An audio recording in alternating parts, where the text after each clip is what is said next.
जय Jagannath. Hello friends, welcome to my channel. आज ये वीडियो में plus 3 third semester BSc paper class करबा इंडियन कॉन्स्टिट्यूशन बा भारतीय संविधान क्लास करबा यूनिट 1 नो आमर देखंतु आमर यूनिट 1 नो सब जांक क्लास करि सारिचंती पूर्वरु। एटा क्लास 2 नो एटा हला क्लास 4 हला यूनिट 1 ना क्लास 4 बा जोटा आमर लास्ट क्लास रहइबो preamble and salient features of Indian constitution हला। एटा केवल आमर करि नथिले क्लास नने नचेत हमर यूनिट 1 न आमे तीनोटी क्लास करि सारचन। जो माने से वीडियो देखिनाने जाई प्रथमे देखिनेबे।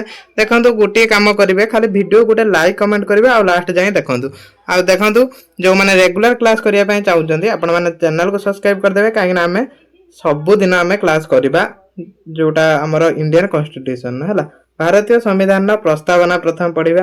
प्रस्तावना होची भारतीय संविधान प्रारंभिक विवृत्ति। यह संविधान मूल्य मूल मूल्यबोध हला। एटा कोन प्रस्तावना होची भारतीय संविधान प्रारंभिक माने जो आद्य विवृत्ति। यह संविधान मूल्यबोध दर्शन उद्देश्य को प्रतिफलित करे। यह संविधान मूल्यबोध ता सहित दर्शन ता सार संविधान उद्देश्य को प्रतिफलन करे। आमे भारत लोक माने भारत को एक सर्वभौमत समाजवादी धर्मनिरपेक्ष गणतंत्र राज्य गठन करने एवं यह समस्त नागरिक को सुरक्षित करने गंभीरता सहित संकल्प नहींचु। न्याय समाज अर्थनैतिक एवं राजनैतिक चिंता प्रकाश विश्वास उपासना स्वाधीनता समानता स्थिति सुजोग ए समस्त मध्य भातृभाव प्रोत्साहित करने जहाँ व्यक्तिर मर्यादा एवं जातिर एकता अखंड को सुनिश्चित करबा। एटा हमर भारतीय संविधान जेतबेले कार्यकारी हेतिला बा गढ़ा हेतिला सेही समय भारतीय माने एई वार्ताटा देइथिले।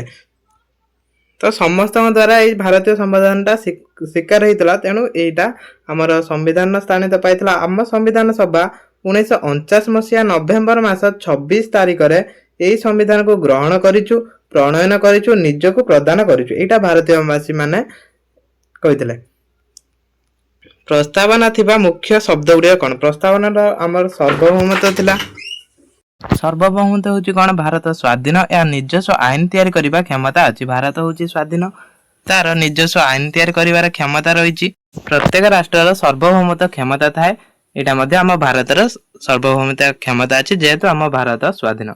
तापर समाजवादी सामाजिक एवं अर्थनैतिक समता प्रति प्रतिबद्धता माने आमर सामाजिकवादी जोटा समाजवादी सामाजिक आ अर्थनैतिक समानता मध्ये अछि। धर्मनिरपेक्ष कौन सरकार का धर्म नाही, समस्त धर्म प्रति समान व्यवहार। आमर जो भारतटा आमर धर्मनिरपेक्ष राष्ट्र। भारतर कौन धर्म को संविधान द्वारा कौन धर्म को स्वीकृति दिया जावनी। तेणु सबु धर्म को समान भाव में देखा जीव। गणतांत्रिक लोकों द्वारा निर्वाचित सरकार एठारे कौन लोकों को निर्वाचन करा जाए। गणराज्य राष्ट्र मुख्य वंशानुक्रमिक नुहे निर्वाचित हुंती।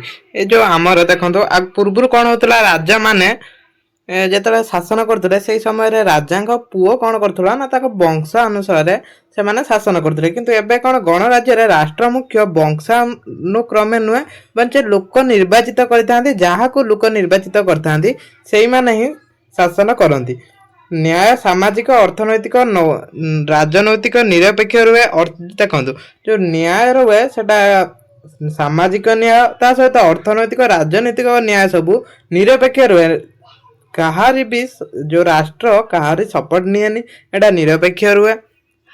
ता सहित स्वाधीनता चिंता अभिव्यक्ति विश्वास उपासना स्वाधीनता रुए। तापर समानता समस्त समान स्थिति और सुजोग थाए। देखो जो समान अधिकार से जाति धर्म वर्ण निर्विशेष समस्त के समान मिले। भातृभाव एकता भाईचारा एवं मर्यादा वृद्धि करबा माने आमर एकता अछि ता सहित भाईचारा अछि आ मर्यादा मध्ये अछि। समाजवादी एवं धर्मनिरपेक्ष शब्द गुड़िक 42तम संविधान संशोधन आईन 1976 द्वारा जोड़ा जाइतिला। ए जो समाजवादी और धर्मनिरपेक्षता कौन करा जाइतिला 42तम संविधान संशोधन आईन जोटा 1976 मसिया द्वारा जोड़ा हेतिला। 1976 मसिया रे ता द्वारा जोड़ा हेतिला। मन रखिबे। एक मार्किया क्वेश्चन आसियो। भारतीय संविधान प्रमुख वैशिष्ट्य गुड़िक पढ़िबा। देखंतु भारत संविधान जो वैशिष्ट्य गुड़िक रहउची मौलिक वैशिष्ट्य गुड़िक कौन कौन? प्रथम बृहत्तर लिखित संविधान। प्रथम वैशिष्ट्य होची बृहत्तर लिखित संविधान। बृहत्तर लिखित संविधान कौन बुझिबा?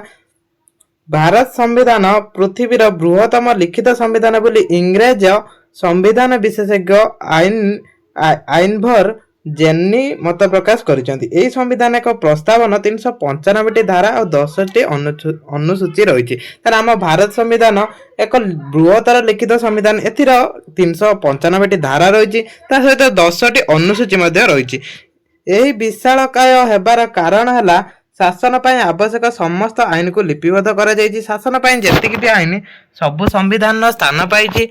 संविधान स्पष्ट सरल और सहज बोधगम्य करा जायछि। संविधान को पूरा स्पष्ट भाव में वर्णना करा जायछि, सरल भाव में और बोधगम्य भाव में। केंद्रीय तथा राज्य शासन प्रणाली को पृथक भाव में श्रृंखलित करा जायछि। केंद्र तालिका राज्य तालिका एमती विभाजित भी करा जायछि। पृथ्वीर विभिन्न संविधान उत्कृष्ट अंश एही संविधान जोग करा जायछि। अन्य सबु और पृथ्वीर विभिन्न संविधान उत्कृष्ट सब कौन है संजोग कर। देखो जब वीडियो क्वालिटी टे डाउन आसूची आपण मैंने क्वालिटी बढ़ेबे। देखो पूरा क्लीयर आसो जिते भी आप क्वालिटी बढ़े पारे क्वालिटी ठीक ठाक दिखाई। ब्रिटिश संविधान ये देखो कौटी कौन आसाला।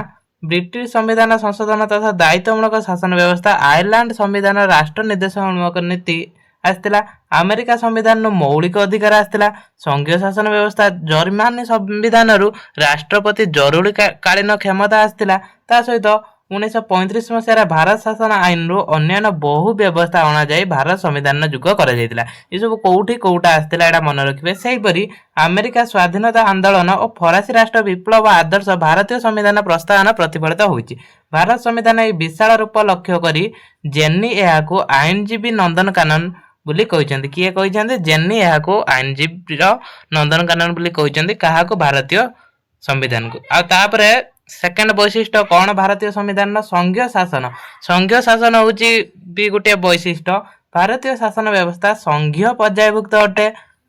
संविधान मध्य संघीय शब्द व्यवहृत हो न संघीय शासन समस्त उपादान भारत में कार्यकारी होची।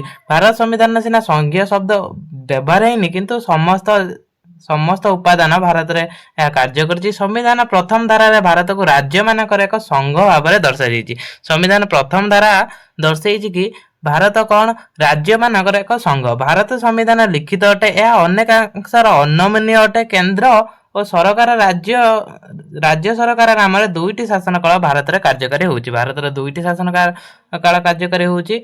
सेटा कौन दुईटी जो शासन काल रहा गोटे है केंद्र सरकार आ गोटे है राज्य सरकार।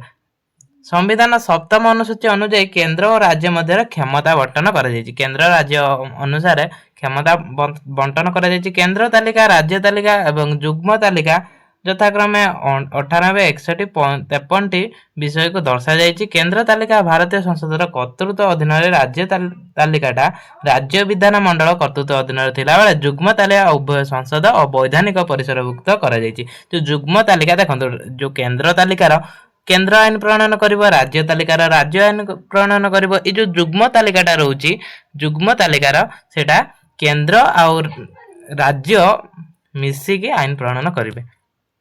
तापरे हमर सेकंड वैशिष्ट्य रहउछि एकक नागरिक। एकक नागरिक कौन भारत एकक नागरिक प्रचलित। भारत रे एक नागरिक प्रचलित। देखंतु से जेकोसी राज्यर भी देखंतु जी जो राज्यर अधिवासी हो समस्त को भारतीय नागरिक प्रदान करा जायछि। माने समस्त भारतीय नागरिक कई राज्य नागरिक नुहे। भारत में बास करथवा प्रत्येक व्यक्ति केवल भारतीय नागरिक। संविधान अनुसार भारत कौन से राज्य नागरिक प्रदान करा जाय पारे नहीं। संविधान अनुसार कौन सी नागरिक राज्य को नहीं प्रदान करा जायनि। समस्त भारतीय नागरिक एणु समस्त भारत नागरिक। युक्तराष्ट्र अमेरिका रे दौत नागरिकता प्रचलित सेठारे जड़े व्यक्ति निज राज्य नागरिक संगे संगे अमेरिका रे नागरिक होता है। देखो अमेरिका राष्ट्र कौन अमेरिका जड़े राज्यर नागरिकता पाए ता सहित अमेरिकार नागरिकता पाए। किंतु आम ये समस्त भारत नागरिकता पाती। धर आम ओडिशा अधिवासी आम ओडिशा नागरिकता पाती समस्ते भारत नागरिक अटंती। तापर नमनीय और अनमनीय मिश्रण। नमनीय अनमनीय मिश्रण कौन संविधान संशोधन प्रणाली को भित्ति करी यह नमनीय अनमनीय करा जाए। भारत संविधान संशोधन प्रणाली उभय सरल और जटिल होइतिबारु यह नमनीय और अनमनीय संविधान पर्यायभुक्त होइता। भारत संविधान किछि अछि नमनीय आ किछि अनमनीय। संविधान 368 धारा 3 प्रकार संशोधन वर्णित अछि। ए 3 प्रकार संशोधन এই তিন প্রকার সংসদ जोटा अच्छी आपण नोट करदेवे। तापर सदनीय शासन कौन? ब्रिटिश शासन ढांचारे भारत सदनीय शासन प्रचलित यहाँ मंत्रिमंडलीय शासन व्यवस्था कहुए। यहाँ मंत्रिमंडल शासन व्यवस्था कहुए कहीं मंत्री मैंने शासन करती। कार्यपालिका व्यवस्थापिका पारस्परिक सहयोग मध्य कार्य करुच्ची। भारत में राष्ट्रपति नाममात्र शासक और प्रधानमंत्री अधिनायकत्व गठित मंत्रिमंडल प्रकृत साधक भाव में कार्य करते। ये देखो आम भारत सीना राष्ट्रपति मुख्य किंतु मुख्य कार्यनिर्वाही अधिकारी क्या प्रधानमंत्री ही राज्य को चलई था। यही व्यवस्था राज्य मानकर प्रचलित। भारत एक दौत दायित्वमूलक शासन कार्यकारी होउछि। भारत एक दायित्वमूलक शासन कार्यकारी होउछि। व्यवस्थापिका गृह रे संख्याधिक सदस्य कार्यपालिका प्रति अनासक्त भाव प्रकाश कले कार्यपालिका पदच्युत होबार व्यवस्था मध्य अछि। देखो मौलिक अधिकार आम पढ़ी देइछन्ति। तापर आउ जेतिकी हमर थिला आमे ताकू भी राष्ट्र निर्देशन मूलक नीति भी आमे पढ़ी देइछन्ति। तो आज आमर यूनिट 2 संपूर्ण शेष हो जाइछि। सॉरी यूनिट 1 आज आमर यूनिट 1 संपूर्ण शेष हो जाइछि। या पर यूनिट 1 ना क्वेश्चन आंसर डिस्कशन करबा। यूनिट 2 मध्ये पढ़िबा। जो माने रेगुलर क्लास करिया पय जाउछन चैनल को सब्सक्राइब कर दो।